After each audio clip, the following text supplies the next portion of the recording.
Hello, my name is Isabella. Let's get tucked in so we can begin this biblical bedtime story from the book of Exodus. Let your body be still.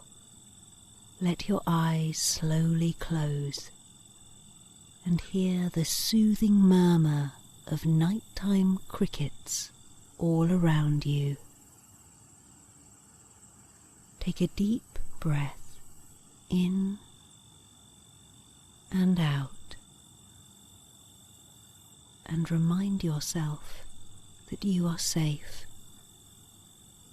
Imagine yourself being wrapped in warm blankets and floating in a cozy basket. Now that you are tucked in, let's begin.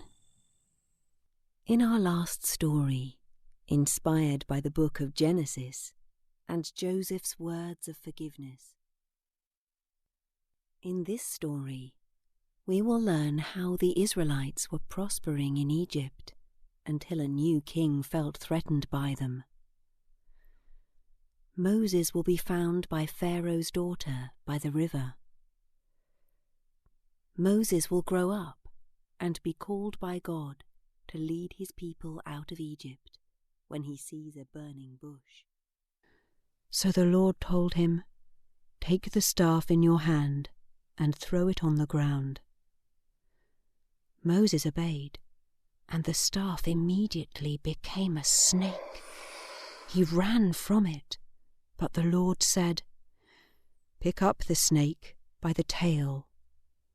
As soon as he did, it turned back into a staff. "Now put your hand inside your pocket," God instructed. Moses did, but when he took it out, his hand was covered in leprosy.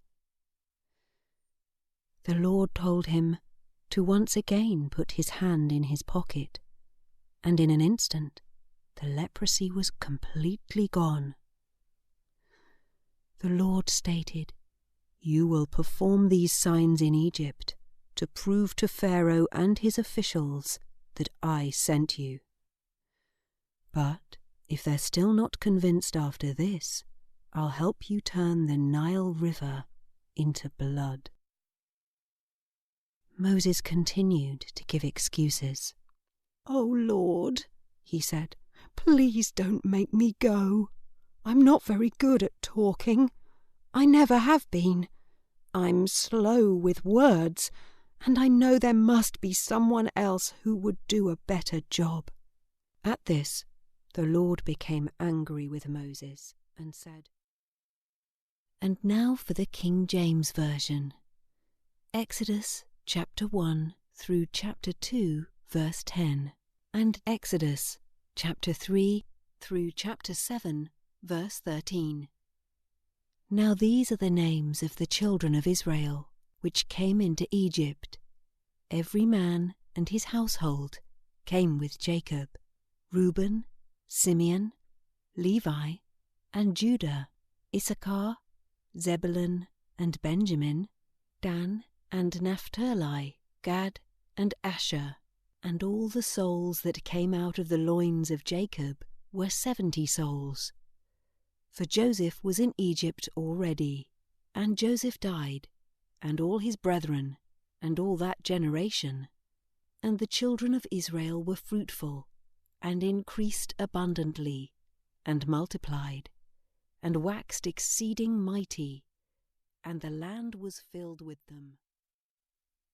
And it came to pass by the way in the inn that the Lord met him, and sought to kill him.